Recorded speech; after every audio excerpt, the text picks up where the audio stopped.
उत्तर देने को प्रस्तुत हूं। गिद्ध ने पूछा, क्या तुम रात्रि में अपनी पत्नी के साथ नहीं सोते थे? किसान ने लज्जा और सच्चाई से कहा, नहीं, मैं अपनी पत्नी के साथ नहीं सोता था।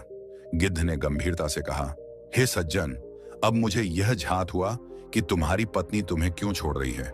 किसान ने आश्चर्य से पूछा, हे पक्षीराज, आपको कैसे यह ज्ञान हुआ? कृपया बताइए। तब गिद्ध ने कहा, हे मित्र, अब मैं तुम्हें कुछ रहस्यमयी और धर्म से युक्त बातें बताने जा रहा हूं, उन्हें ध्यान से सुनो। तब वह दिव्य पक्षीराज, जो स्वयं ईश्वर के आदेश से उस किसान के मार्गदर्शन हेतु उपस्थित हुआ था, शांत स्वर में कहता है, हे साधक, क्या तुमने कभी यह विचार किया है कि स्त्रियां संतोष को कब प्राप्त होती हैं? किस समय उनके हृदय में समर्पण और संतुष्टि का भाव उत्पन्न होता है? यह केवल भौतिक स्पर्श या संसारी आकर्षण से नहीं, अपितु आत्मीयता, स्नेह, सम्मान और प्रेमपूर्ण संगति से ही संभव होता है। गिद्ध ने आगे कहा, तुमने संभवतः कभी ना कभी सुना होगा कि कोई स्त्री किसी अन्य पुरुष के साथ चली गई या किसी की पत्नी ने विश्वासघात किया।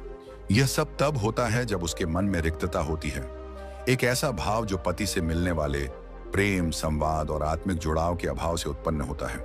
हे मित्र, जब एक स्त्री अपने जीवन साथी से वह आत्मीयता और संवाद नहीं पाती, तब कभी कभी वह भ्रमित हो जाती है और बाहर उस पूर्ति की खोज करने लगती है। यह दोष न तो संपूर्ण रूप से स्त्री का होता है और न ही केवल पुरुष का।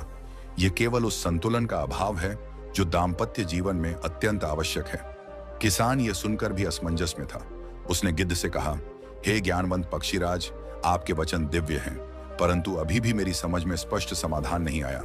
तब गिद्ध ने शांत भाव से उत्तर दिया, हे धर्मशील कृषक, अब मैं तुम्हें एक कथा सुनाने जा रहा हूं जिसमें तुम्हारे प्रश्नों का उत्तर छिपा है। इस कथा को ध्यानपूर्वक सुनो और अंत तक हृदय में धारण करो, तभी तुम्हें समाधान प्राप्त होगा।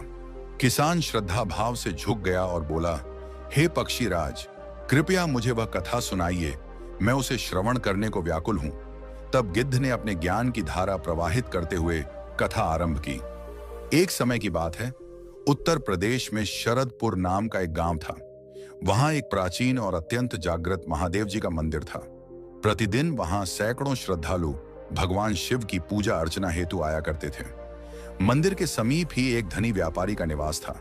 वह अपने कुटुंब, अपनी पत्नी और 10 वर्षीय पुत्र के साथ निवास करता था।